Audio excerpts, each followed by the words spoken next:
Hello and welcome to this week's episode of Three Men and a Little Virus. This week it's week 2 of series 2 and it's called For Truck's Sake, and you'll see why later on. Anyway, my name's Mark, I'm the one that tries to hold this all together, and I'm joined by our regular comedians, Mr. AMJ, that's Adam Morrison Jones, and Paul Tingy. They try to be funny, and sometimes it works. This week's show, we talk about weird people at places that they shouldn't be. We talk about page 3 or page 7 of The Sun. You know what I mean? AMJ actually went on another podcast this week, so we talk about that. There's a woman that got fined for something very strange in Canada.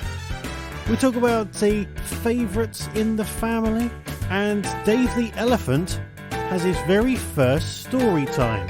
Doesn't quite go as planned, but yeah, it's good. It's good. And truckers. Yes, truckers, which is why we've got For Truck's Sake this show. Yes, we'll talk about truckers with things that they've been trying to take across borders that are not allowed to now because of Brexit, and silly truckers in Dover. We also talk about the fact that Paul is trying to lose weight again, and he's going to give us updates every single week. So, find out how much weight he's lost this week near the end of this week's podcast. Right, I'm going to let you have a listen. Sit back, grab yourself a cuppa, and enjoy another week of Three Men and a Little Virus. So, what have you guys been chatting about? Me, I've been on my journeys, of course.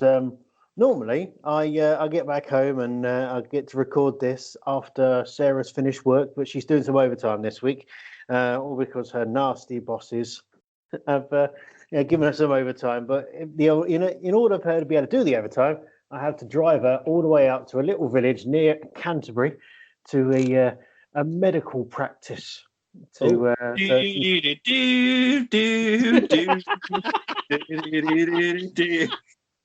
If only it was that kind. Oh, it has to be top secret. Yeah. Well, it's the other kind, the human kind. Although, got here, and I sent you guys a message saying I've got here. I just need to get the laptop set up. And then Sarah came up the stairs and she went, "There's an old man staring through the front door, and he's just stood there staring." I went, "Okay." So I went down. And I went round the side door just to make him jump because he's an old man and I'm nice like that. Plus, he was actually leaning on the front door, which is a big sliding door, glass panel door as well. So, yeah. So I went out there. I went, "Excuse me, sir." And he went, "Yes." I went, "Can I help you?" And he went, "Yeah, I've got a 9 o'clock appointment." And I was like, "That'll be 9 a.m. It's now 9 p.m. at night time. You need to go to bed." And he went, "Oh, but she rang me up at 5 o'clock and said I got a 9 o'clock appointment." I went, yeah, she meant in the morning. I was like, "Oh dear." Luckily, he was like, "Oh no, yeah, it's my fault now. I better go in," and he wandered off. But we have had it before where staff have rung up and said that there's someone stood at the front door, and then they've got really, really, really agitated. Like they'd obviously had some sort of mental health issues because they went mental when they were told that they were 12 hours early for their appointment. When I was working at the English Centre, because it used to be like the council offices, I was sat there on my own one day on reception. This bloke comes in, slams his hands down, and is going, "All right, I need my house sorted. I'm about to lose it all. You need to help me." We're an English language school. It's like, "I don't care. You need to help me on this." I was like, oh. So I made him a cup of tea and then subtly moved him out. But yeah, there's nothing worse than that, is there? Oh, it's just weird people. But it does explain why I sound a bit echoey today, because I'm using the conference room of the medical centre, which is quite a large room. It's a large room. They don't know I'm using it for this purpose, but it's quite a large room and it's a bit echoey. Are you going to sanitise the seat and the desk that you've been on afterwards? That's Sarah's job. Well, you could sanitise. It could help, but yeah. Little village outside Canterbury. How quaint. Yes, I can't tell you where. I think I might know where it is. Oh. Well, it's not going to be hard to work out where it is it? There are quite a few, though. Yeah. Depends how far outside of Canterbury you go. It comes under Canterbury when you name it, like such as like Elvington comes under Dover, even though it's like several miles outside. It's yeah, it's still this one comes under Canterbury. So. Are you in Northgate? No. No. Okay. Are you Google Mapsing it? Are we playing 20 questions here? Oh, No, is this like some weird manhunt that we can't actually go? Like, we need to do that. Like, where is he? But we can't leave our houses to find out where he is. No, it's when I went to university at Canterbury, I had to walk with somebody to Northgate, and it's not quite in Canterbury. I think it's just outside of Blean. I think if I remember rightly. I think I live near Bleem. Did you? Do I? No. Well, No, you yeah. can't live near Blean if It's you're in the Herne middle. Bay. Blean is in between Canterbury and Herne Bay. I'm literally on the cusp of like Herne Bay, Herne.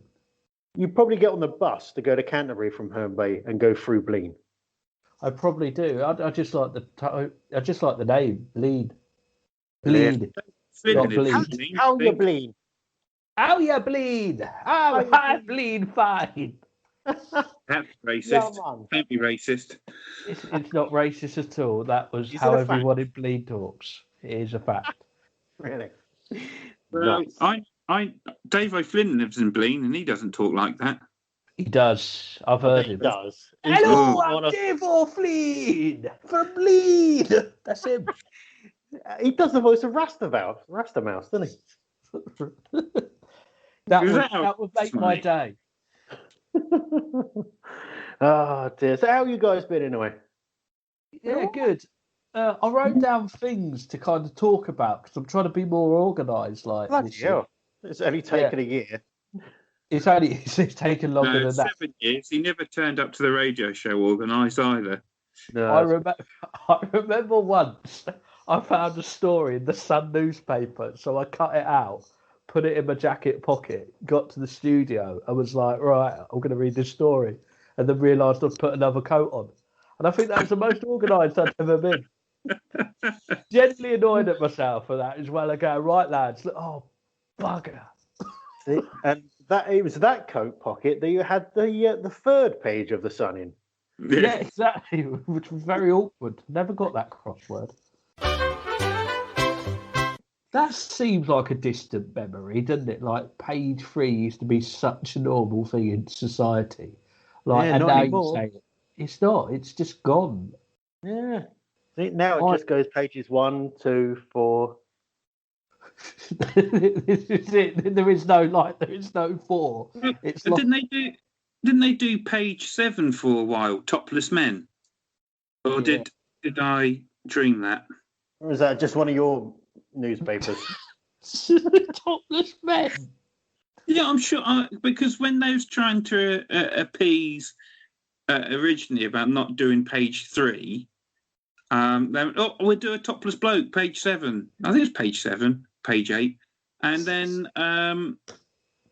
they went, oh no, it's not fair on either sex, so we'll just stop it. Okay. It's one of those things, though, isn't it? It's like men can be topless. Like it's not. It's more. I know, and I've says got women bigger tits can't. than most women. It's true that it has been noted on the comedy circuit. Really? Yeah. They call you Tiggy's tits behind your back. Oh, hopefully not the ones who met me when I was thin and not seen me fat yet. That'd be. Those were the ones who started it. Pricks. Yeah, but then you carried it on by doing a film review and giving Tingy tits. Tiggy tits. Someone misheard it. Tingy ticks. You're like 7 Tingy tits. It's not true at all. No one calls you that. There are no nicknames for you behind your back. Wow, they listener will. That listener will. He's writing it down as we speak. What's his surname? Feel good. I thought it was going to be like... Look, there's Tingy's tits. It's like he's in the room. Yeah. Yeah, talking of him, didn't didn't you do a rival podcast with a friend of Trevor Feelgood, Mr. Chris Barnes? Yeah, I'll be doing it soon as well. I was a guest, and I don't see it as a rival podcast. I see it more as a kind of see this is the Beano, and see that is a lovely free gift. Oh. Did you advertise this podcast on his podcast? Like yeah, of course I advertised this podcast on his podcast. Yeah. Ooh, I haven't listened to it, so I don't know. He did edit out a big chunk of one of the bad gig stories, which I'm glad he did, because it got very dark. Ooh. Was it one of my gigs? No, it was that one in Margate where where I asked that kid what his childhood fear was. I say kid, he was 19, and he said his uncle had just started crying. And I was like, yeah, I don't want to go too far into it. We'll save that if we have our own Patreon. But yeah, it was great fun. It was really good fun. It was good to see Chris doing other stuff, and yeah, it's always better to talk about the bad gigs, isn't it? Like in the comedy world, they kind of there's more of them. I've never had one. You've never had a bad gig? No. It's all in perspective. It's all in perspective. Yeah, I'm just so good. I'm so good. I mean, you heard the way I was bigging myself up just before Critters joined about when somebody offered me quite a sustainable amount of money, and I said you can get someone much better for that price. Exactly. And also, you were the cause for 2 of my worst deaths of all time ever. were partly you. So, 2? 2. I know the dragon's eggs one. What's the other one? The dragon. Oh, the funeral was. Yeah, the funeral was your fault as well. No, it wasn't. The wake was your fault. That was Chris Barnes' gig. That weren't mine. No, the funeral was Chris Barnes' gig, but that other gig, that was a memorial gig. Oh, yeah, that's a funeral. It sadly passed away about 2 or 3 years before that. It's an annual event. I know. And I was asked. I didn't organise this. They went against what I asked for. It's okay. All's forgiven. Don't sound like it, mate. I'm messaging Barnsley in a moment, and I'm going to say I want to set the record straight on your podcast, mate. To be honest, though, and all I'm going to do is just slate you. That's all I'm going to do. You're just going to go on there and slate me, even though, like, most people don't have one story about how they accidentally ended up doing gigs at funeral. I know of 3 separate times now that has happened to me. It's getting to be your niche. It's getting to be my niche. And you know AMJ, what? funeral comedian. Funeral. We put the fun in funeral. Oh, bless. Actually, one of those was Steve Baldwin's fault. So he could take some of the flack for that. But they loved it. They found it hilarious. Yeah. Well, they had a wake on, but they didn't cancel the comedy night. So, like, we turned up and they were like, oh, yeah, you go on anyway, which is never what you want to hear. Like, after seeing people really, like, depressed and low going, yeah, this is really what you want. But, yeah, that's my feelings. Did you knock them dead? Did you knock them dead, though? I did. There was stiff competition. That was the topless men that Paul was on about. Yeah. Page 7, as it's known. The stiff competition. I'm going to Google that now. I'm sure I'm not making this up. Dear. Just be careful what you put in. I'm just going to put page 7. That's what she said. You're going to put page 7, the Sun. It used to be. Oh, what? They're now putting women on it as well. Here you go. I'll just double check for you, Paul. The Sun page 7 fella. That's what they used to call it. I never knew that. Anyway, gone off to Sun. It's a scummy establishment. Yeah, I wasn't like trying to defend the Sun, like when talking about it. I don't even know when the Sun come up. Oh yeah, because I brought it into the studio once. Yeah. It was all your fault. I have a couple of different news stories that are quite interesting. Two of So, them, two of them are about food, and one of Yeah. them is not. Which one do you want first? non-food. Yes, please. I Oh, a haven't eaten non-food anything one. in 10 days. Oh, yeah. Yes, you have. I've been, unless you're lying on your daily updates. Yes, I'm the person watching it. Oh, I love it. Someone's actually watching that. well, Me.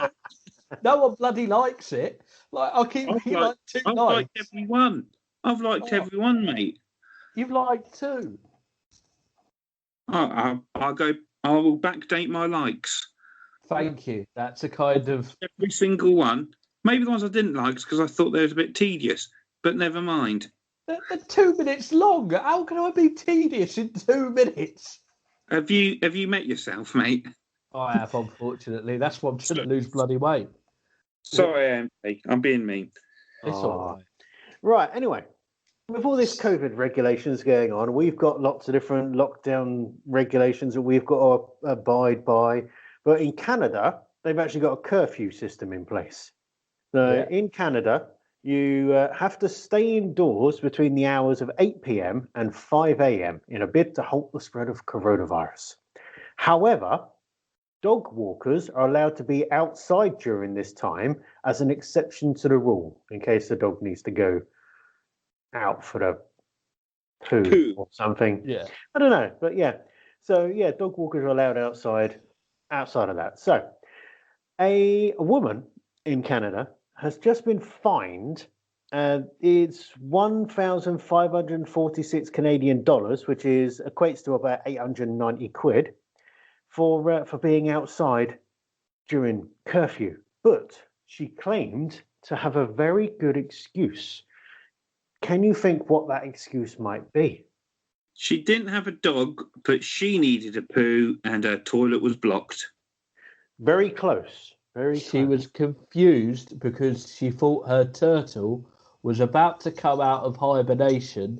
So she went outside to check it was okay. And Turtles he don't wasn't there. hibernate. It's a tortoise. Tortoise lives out. Turtles need water. So that tortoise, either way, Paul, a life may have been lost. Wow. And they can put me to do the Turtle funeral. hibernated out of water. It definitely would have been lost. It would have been lost. Or if it hibernated in the pond, it definitely would have been lost. Wow.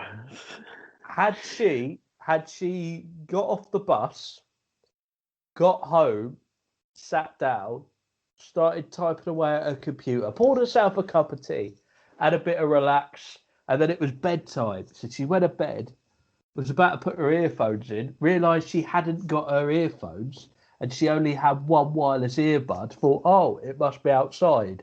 So went outside with a small torch to find the earbud, tripped over and said, for f***'s sake, turned around and the old bill were there. Well, I can see why Paul thinks your things are tedious.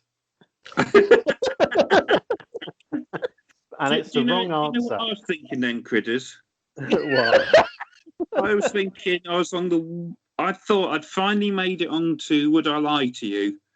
And it was the worst episode ever. Nothing like an instant review, is there? Right, I can see why he thinks you're tedious. That's going on the poster. Tedious is full ticket. I didn't say that.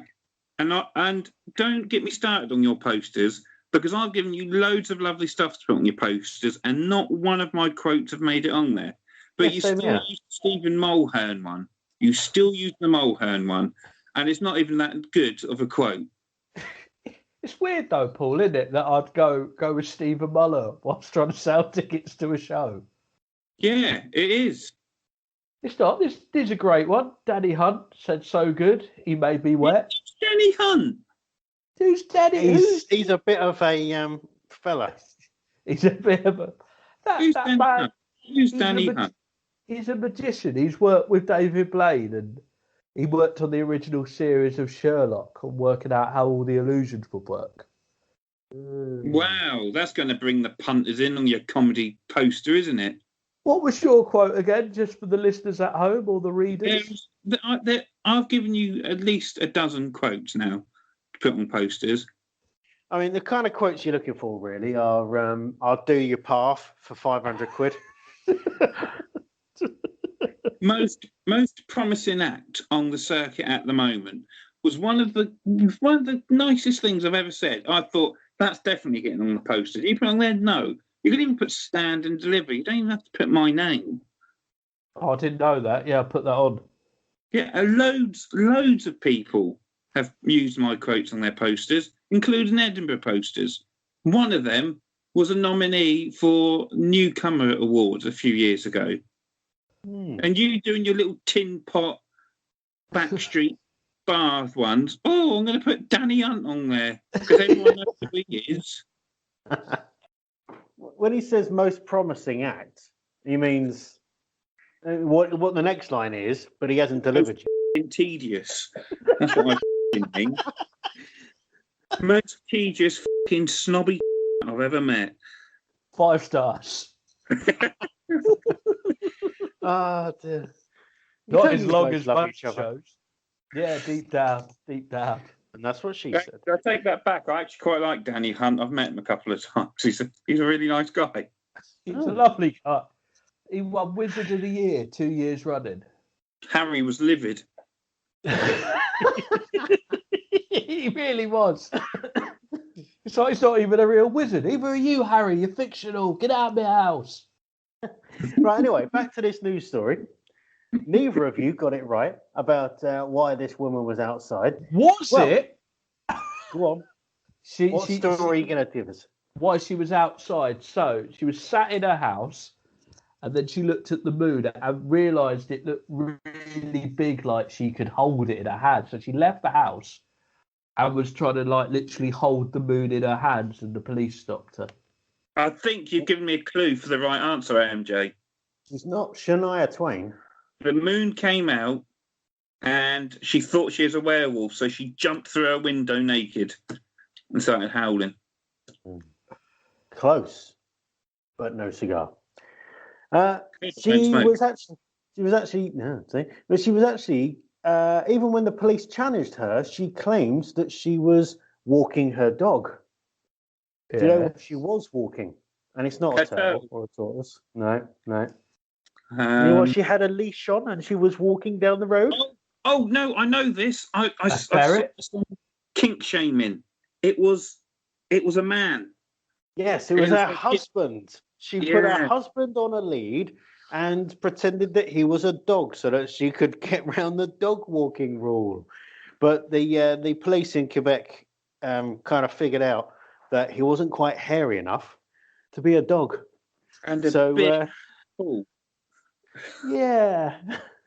But he spoke. Yeah. But if he identified as a dog, where's the legal standings on that? Well, he probably would if he had COVID because he'd feel a bit rough.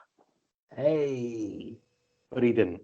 So, yeah, apparently they actually argued it all, completely claiming that they're acting within the rules. And actually, they were both fined that amount of money, which equates to almost £890. No, it's found. You find something and then they're found. Shit. What? To find something, and you said fine. It was just a play on words. It was a crap pun. Move on. It was. It's not even spelled the same, is it? Mildly amusing. The Guardian, 2007. That was one of the posters. Yeah. What he didn't, what he failed to put on there was that it was his parental guardian. Parental guardian, mildly amusing. I don't think that's nice about me. It was mildly amusing, Dad. That's what you should do on these posters. Do it like that. Get family members. Right. Family members. Yeah. Dad's favourite, Terry.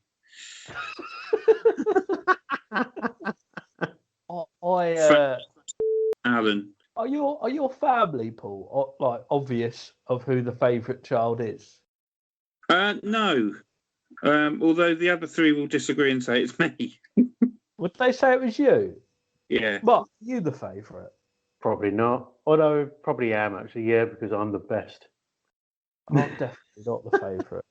I don't know. Like, it's always baffled me as well. Like, I reckon it changes. Like, I'm generally the favourite when I go away for like a long period of time. Yeah, because they're celebrating. Exactly. Yeah. And then it's No like more the prodigal tedious son. stories. No, what boring stories of tedious life.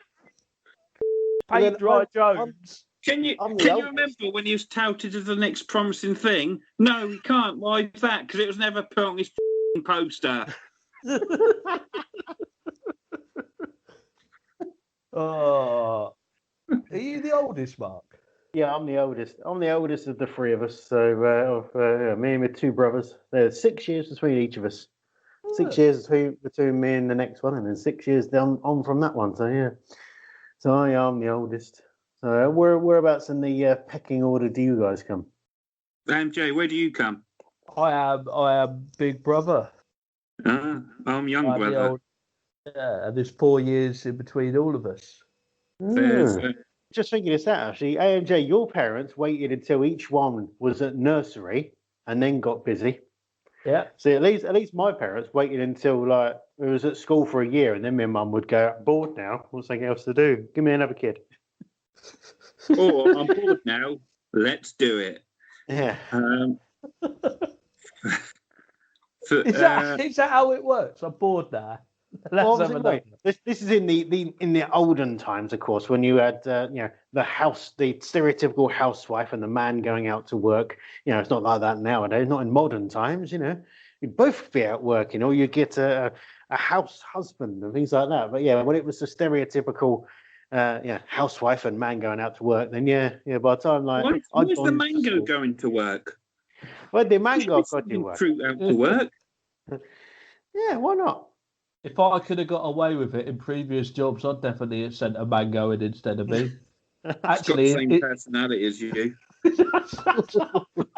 I've just got a vision of this mango on a till in Waitrose. Could have been as effective.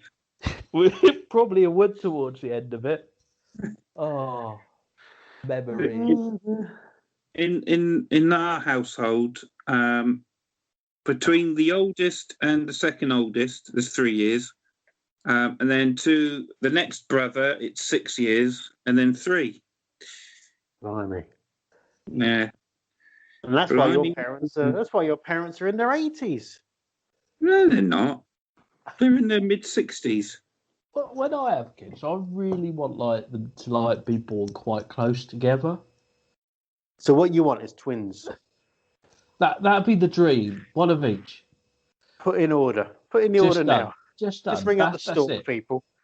Well, there's a Jones's curse that only ever males come from the Jones's side. What? From the what? Did you just say from the penis? And then laugh like a little schoolwork from the penis? I'm sorry, that's true. That is very selfish. That is unbelievable. I'm so sorry. I can't believe Geraldine didn't say that. I know. But yeah, so normally it's just me during the podcast. Bleep bleep. Bleep bleep. Yeah, it just That's seems to be supermarket sweep. It is. I used to love supermarket sweep. Yeah. I used to like supermarket sooty. Hey. When you hear the beep, think of the breakdown Paul's having. Supermarket. Think of the mango taking its place as Adam on supermarket sweep.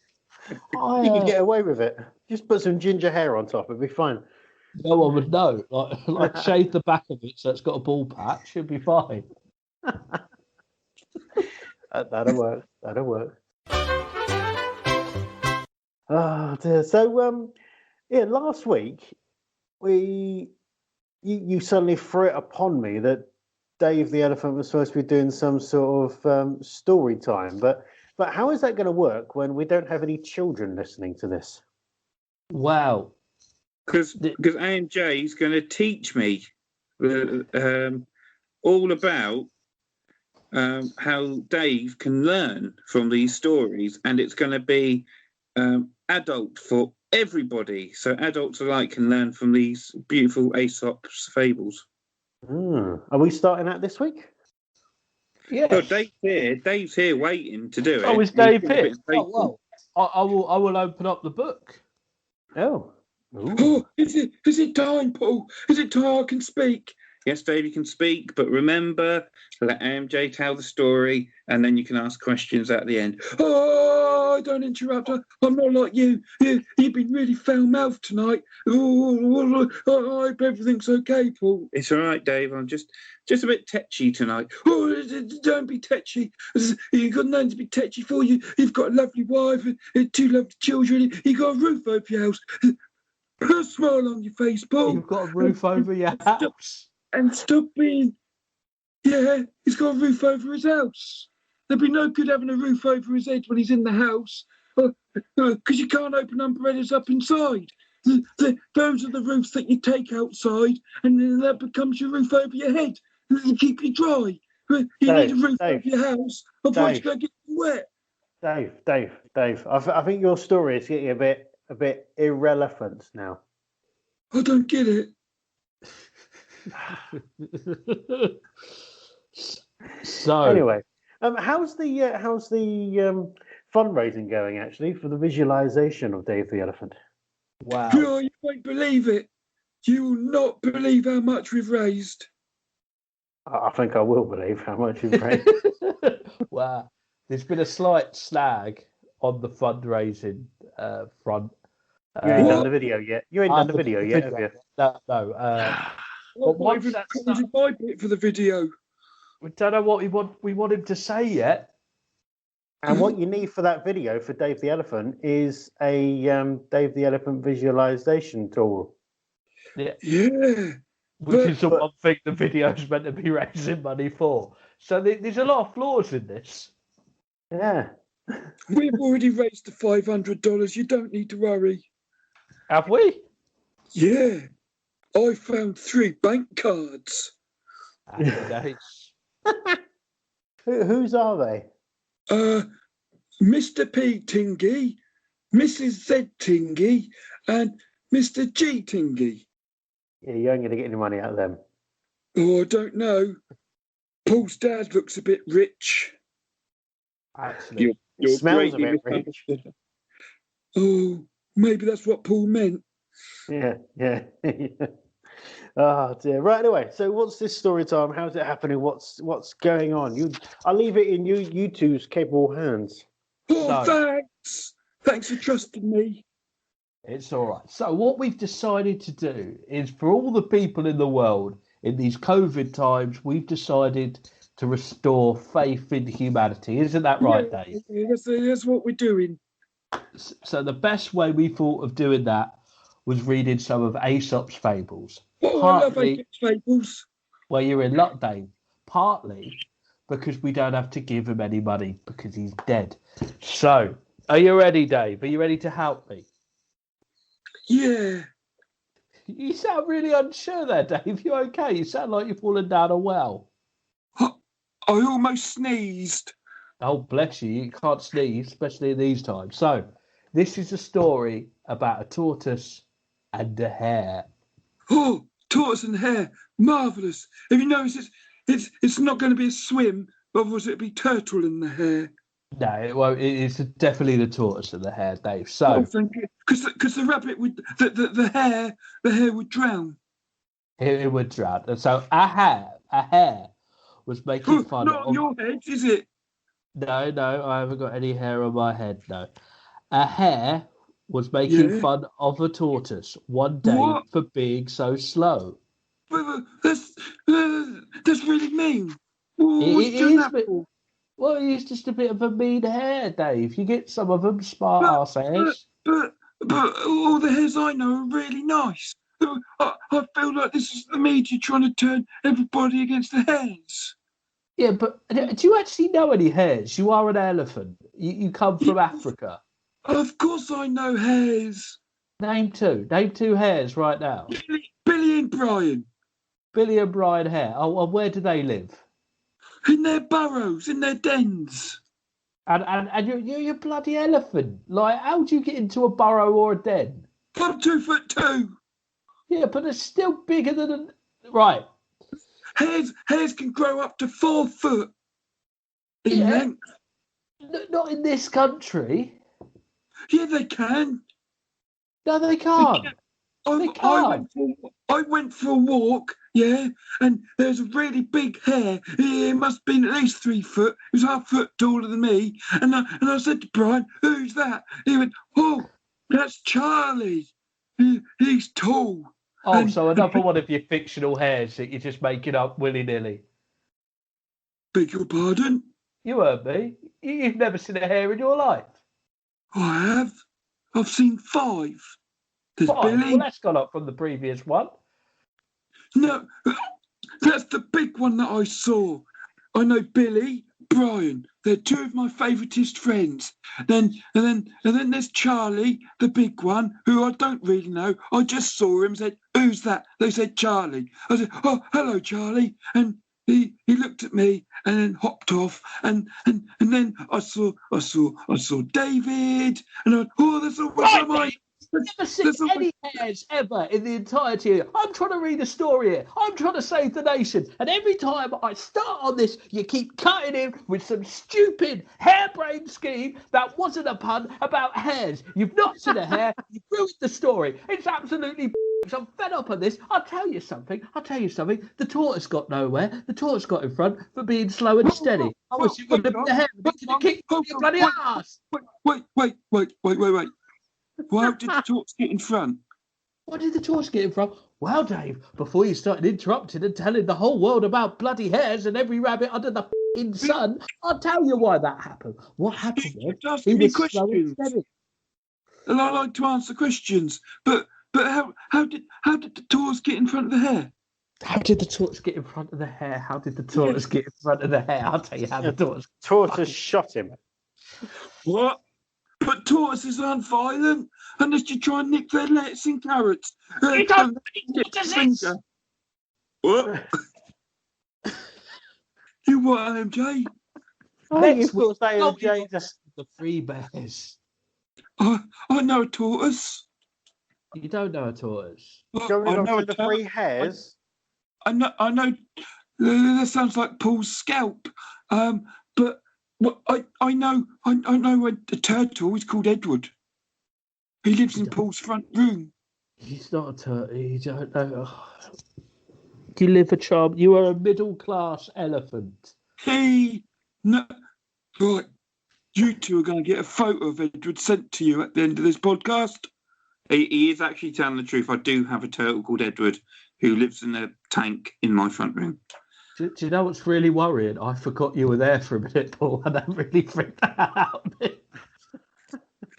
Well, Dave and me have to share the phone. Yeah, Paul might be getting me a phone for my birthday, and I can't wait to go and take selfies with my 2 hare friends and my tortoise friend, and me and Edward. Well, I'll put a snorkel on to get a selfie with Edward. I don't want to drown. But you don't want to drown. Well, that When's was your the birthday, tortoise and the Dave? hare. When's my birthday? Yeah. Ooh. My birthday? You'll never believe this. Yeah. This week, it's Thursday. No, this year, sorry. My birthday this week. Your birthday, what? My birthday's Thursday this year. You asked me what day is my birthday? Thursday. Okay. How old are you going to be on that Thursday? Oh, age is just abstract of the mind. But let's say I'm going to be 12. 12? Well, I think 10's more marketable for the toy markets, Dave. Well, let's say I'm 10 then. There we go. My birthday's Thursday this year. I mean, are you an Asian elephant or an African elephant? Oh, have a look at my ears, mate. I can't see. I'm on a phone call. Oh, I'm actually an English elephant because That's not. I got my dual citizenship, but I'm originally from Kenya. Kenya, so that'd be an African elephant then. So the average African elephant lives for between 60 and 70 years. So you're still quite young.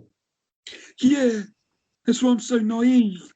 But my birthday is the 1st of April. Ah, of course it is. Thursday. As, Thursday. as a number of comedians' birthdays are on the 1st of April. Why am I picturing the animals are far? And Jay, I still want to know how this hare let a tortoise overtake him. So, Dave, this hare used to run really, really fast. Well, yeah, that sounds like hares. They're really fast. But this hare, he got very confident because the tortoise was so slow, Dave. Really slow and tedious, like some would say I am. But no, you're just bored and tedious, mate. So the hare decided to stop for a little nap. Oh, yeah. And he overslept. Oh, and no. then the tortoise beat him to the finish line. Well, you know what? It serves that hare right. It does serve that hare right. He shouldn't have been so arrogant. You don't be arrogant. You should treat everyone exactly the same. It's like those Premier League teams who play their youth clubs in the FA Cup game. Just don't do that. Treat everyone the same. Stop being so arrogant. It's true. Do you know the moral of this story? Don't race tortoises and hares because the RSPCA turn up. Is it make sure you set your alarm if you're going to have a kip? It is indeed. Make sure you set your alarm properly and have a fully charged phone. Yep, so that someone who had no chance of winning has got no chance of winning. Take them all out, Dave. That's what you got to do in life. You got to take everyone out. No, just take them out for dinner or something. Yeah, take them out for a nice dinner. Ooh, how can I do that? We're in lockdown. Well, I don't know. It's a life lesson. So, yeah, we've got plenty of time left. Yeah. We're hopefully not going to be in a lockdown for the rest of our lives. But you never know. You said that so lightheartedly. Yeah. Might kill each other. We're not going to be in lockdown forever, but you never know. And it's good night from me. Yay!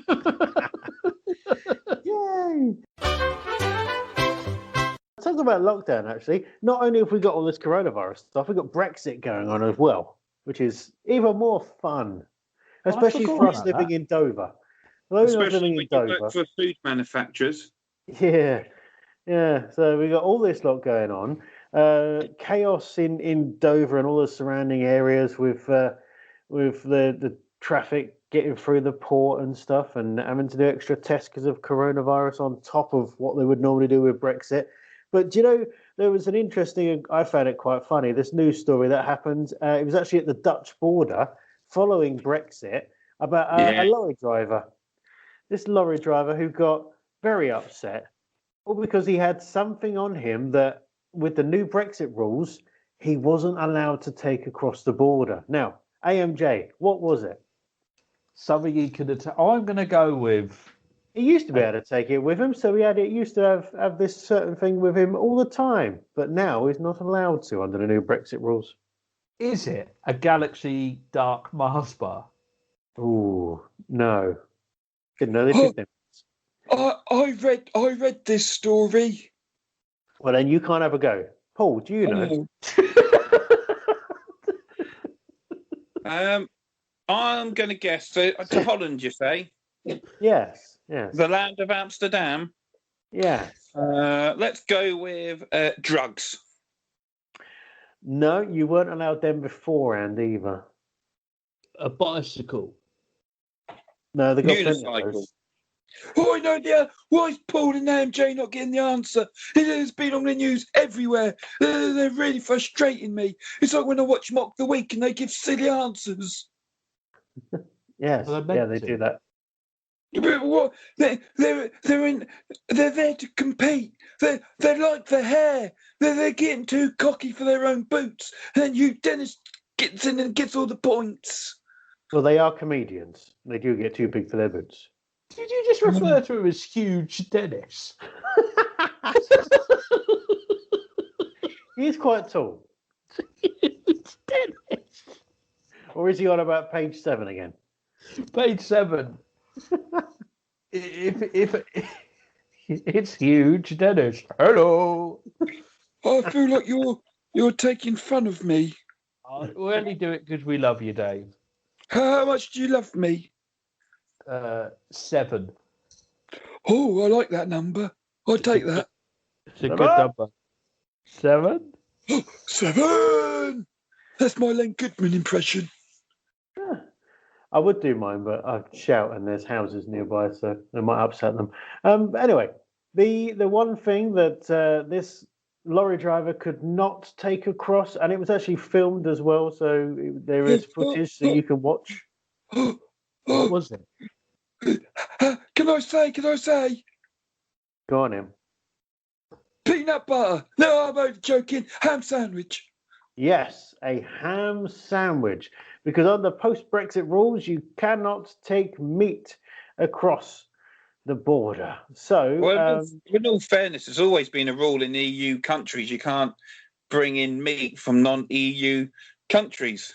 yeah, and now we are a non-EU country. So yeah, so they was like, nope, you're not taking the meat. And the guy, the actual driver, was like, well, do you want to just take the ham and I still have the bread? But no, they had to take the whole sandwich. Yeah, because he put butter on the sandwich, and that's an animal derivative. Because you can't have anything that derives from an animal. So I don't know if I'm allowed to go abroad now because I'm derived from an animal. Mummy and Daddy elephant. It's true. Isn't that a weird rule like that? Not being able to take a ham sandwich across. What's going to happen with that? It's a ban on any meat or dairy products. I mean, it's been in like was mentioned there. It's been in place for anyone travelling from a non-EU country into the EU for many years because it's supposed to stop the potential spread of animal diseases like foot and mouth and swine fever and all stuff like that. So it's in place for a good reason, but for truckers that have been used to taking their own sarnies with them and travelling, what? Truckers with a T. Oh, I thought you'd been very rude. I thought you turned into Paul. No, not that rude. No. Not as rude as that trucker. Again, with a T, a T, trucker. So yeah, but he was just all upset. Well, all what they have said is that a limited amount of fruit, vegetables, honey, and fish is allowed. So you could have a tuna sandwich and take that across the border. As long as you don't butter your bread. Yeah, don't butter it. You can have as much fruit and veg as you want, in your packed lunch. And you can be really healthy. Just can't have a ham sandwich. I bet that's what all the truckers are doing. Like, they strike me as people who would really like to take a load of fruit with them. Yeah. Because that's what you want on a long journey, isn't it? Like, oh, don't worry, I don't need that ham sandwich. I've got a handful of grapes. Yeah. There's somebody I know who used to be a trucker, and he used to take a camping stove with him and set it up on the passenger seat. And whilst driving an 18-wheel truck, he would cook himself bacon sandwiches, soup. I said, "You're driving?" He went, "Yeah, imagine getting caught in a pothole. I almost burnt myself with the soup." And you can burn the cab down. Oh, well, never mind. He used to make himself bacon sandwiches. And one time, because his wife used to go sometimes as well as the trucker's mate, if he was going down to Italy and places like that. I bet she was the trucker's mate, eh? Hey. And she didn't know that he used to cook his own food whilst driving. So she'd fallen asleep and he was really hungry. So he started frying himself an egg but the heat from the camping stove woke her up. And she said, "What are you doing? What, I'm meant to cook for you whilst you're driving. Even better still, let's just park and eat." Yeah. Got 2 hours. I ain't got time to stop. Yeah, talking of truckers, actually, just on a local news story. Did you hear what happened on this morning, as in Thursday morning, at the Duke of York's roundabout in Dover regarding a lorry? Oh, was it? Go And it on, was Dave. a silly trucker.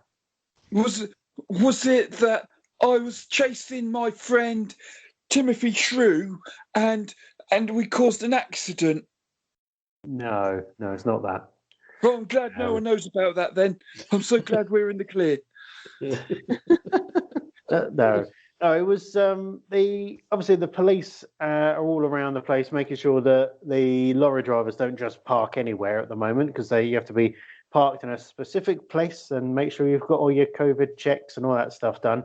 And so the police are actually going around and putting great big wheel clamps on lorries that park in the wrong place. You know, if they refuse to move, they get clamps until they pay.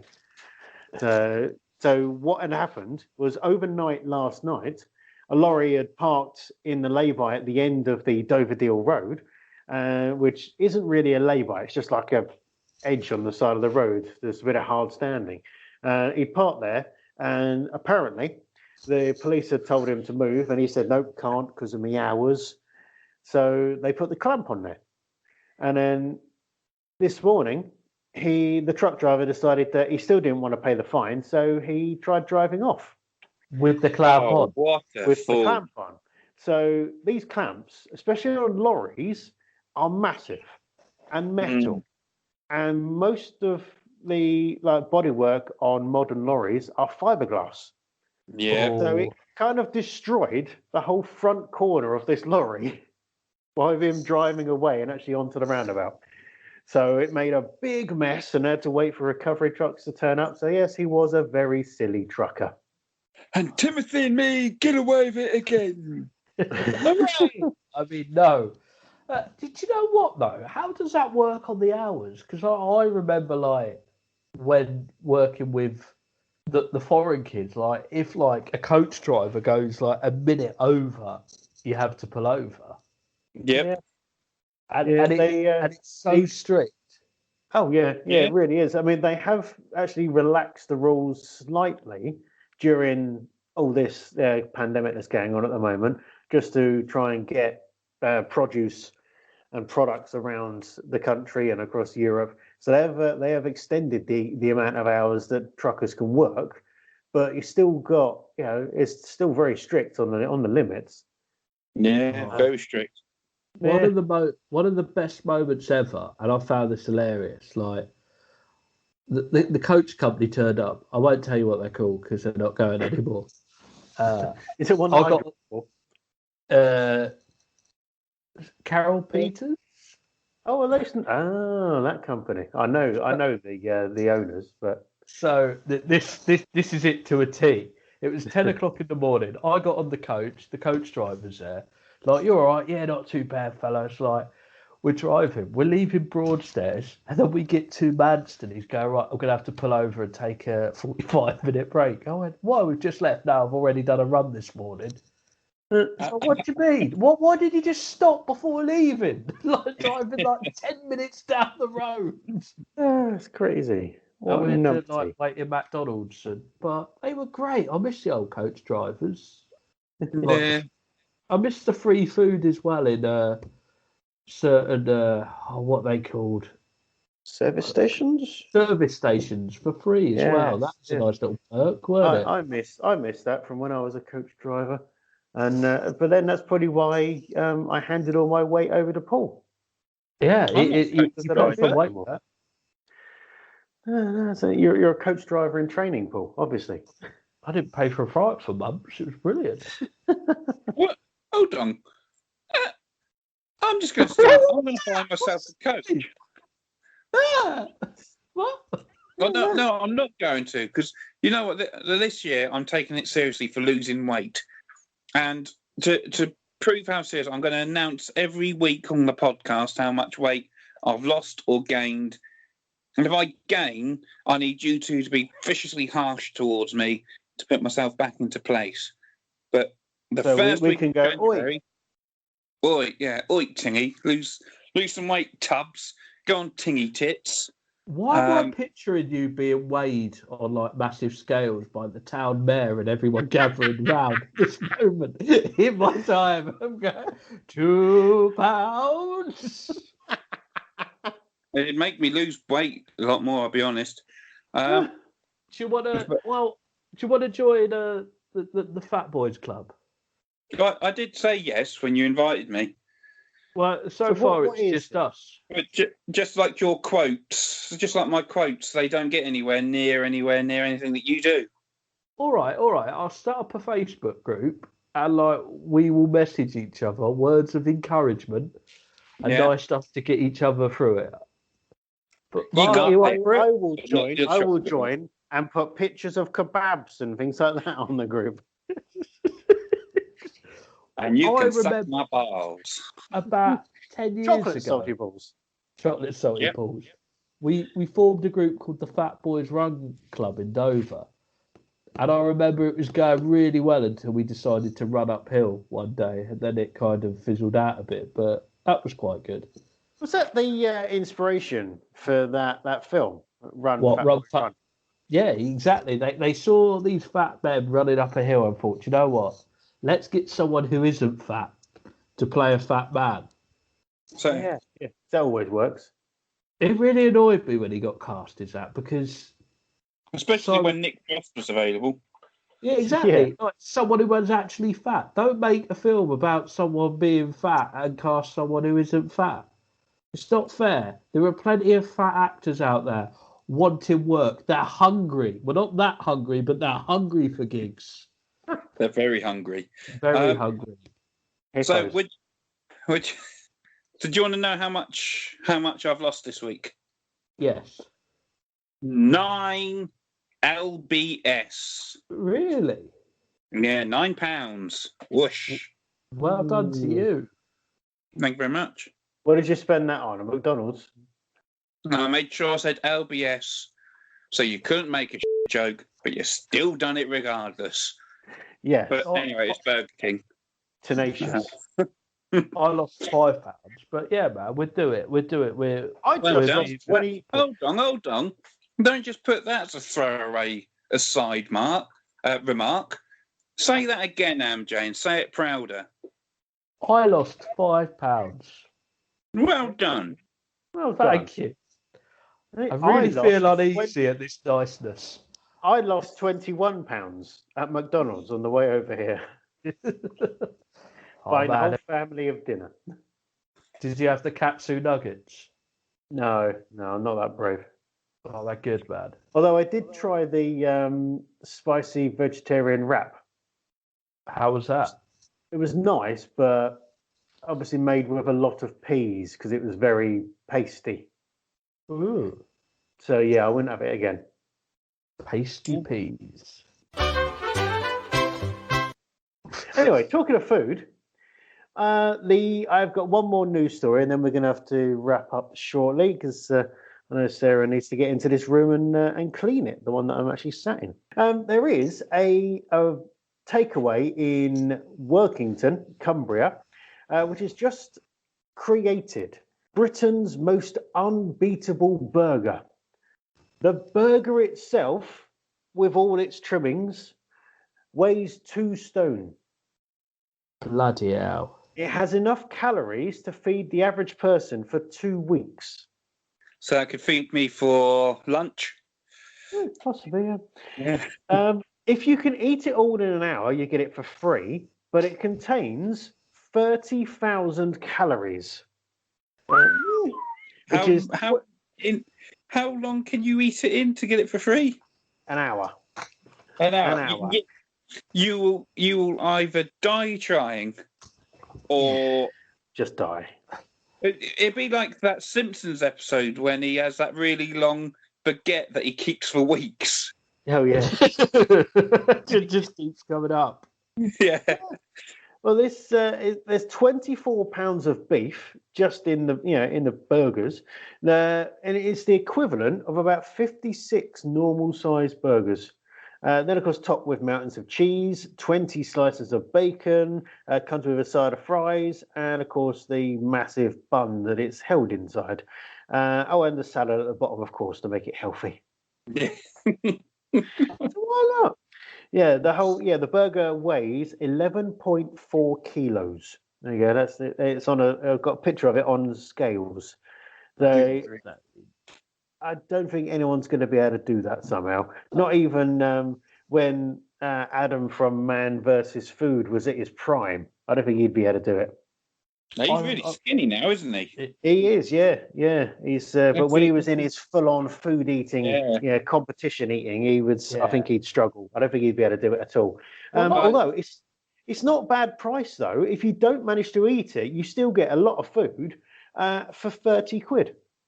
That's not that's bad. worth taking a few friends with you, isn't it? And just enjoying a £30 meal. Well, that's good value. Yeah, not bad. And I've worked it out. Like the average intake for a man is 2,500 calories a day. Yeah. By the size of that is actually 12 days worth of food. 12 days food. What a massive chronic irrigations, 4 clogged arteries, and a bowl of French fries on the side. You wouldn't want sides, would you? Like no. Oh, you need to go straight in. No touching the sides. I'm allowed one treat a week. I've heard that's about a bit right for you. It doesn't touch the sides when it goes in. You right.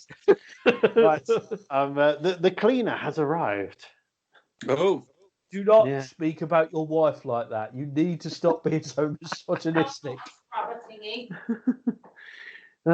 She just said she's not a scrubber. I didn't say that. Yeah, I know. But you get blamed for everything. Oh, I'm being accused of misogyny. Unbelievable. Always. Coca-Cola. On that note, I think we shall end for this week, and then we'll come back next week. We've got another story time. Yes, we're going to do the story of the Prince and the Pauper. Are you going to make up your mind? Earlier it was Goldilocks and the Three Bears. I'm going to do the story of Goldilocks and the Three Bears. Goldilocks and the Three Paupers. Goldilocks and the Prince and the Pauper. Goldilocks and the Three Paupers. That could be Sarah as Goldilocks and you, me, AMJ as the Paupers. It could be. Bad. Yeah. Right, I'm going to go then, and we're going to come back next week with more fun, frivolity, and loads of absolute frolics. Yeah, I best go because Mrs. T is waiting patiently to watch the new episode of 8 out of 10 Cats Does Countdown. Ooh, not bad. By the way, who's been watching The Masked Singer? I have, and I called it. You did. I was quite surprised. So proud of that. Yeah. I've called the last 2 that have gone. I called Mel B. I missed the first week. I called Mel B and the one who went this week. Martine McCutcheon. For those that missed it, tough. Was not her perfect moment. No. But then there's 2 others. Yeah. I know 2 others. I'm like 100% sure on one of them. And then no, I'm not going to say. Go on. All right. The one I'm 100% sure on, and I won't say which Masked Singer it is, but I reckon it is Sheridan Smith. I'm with you there. Yeah, I said that as well. I reckon one of them is the front man from Aha. Really? Yeah, the one I who's... think one of them is Dave the Elephant. Could well be. Because every Saturday... And on that bombshell... Yeah, that'd be great TV, taking off a mask to see an elephant. Yes. Which one would it be under, though? I can't tell you that. It's secret. The really short one. He's only 2'2", so it's got to be a really short one. No, it's like I'm just in the head of it, and I'm on top of Peter Crouch's shoulders. Ah, you're ahead of the game. Yeah. Hey, right. See what you did there. That's why you're funny and the other two aren't. Exactly. And on that bombshell. Good night, everyone. No. Bye-bye, everybody. Bye-bye. Bye. Bye. Ah, that went well. I think that was a really good episode.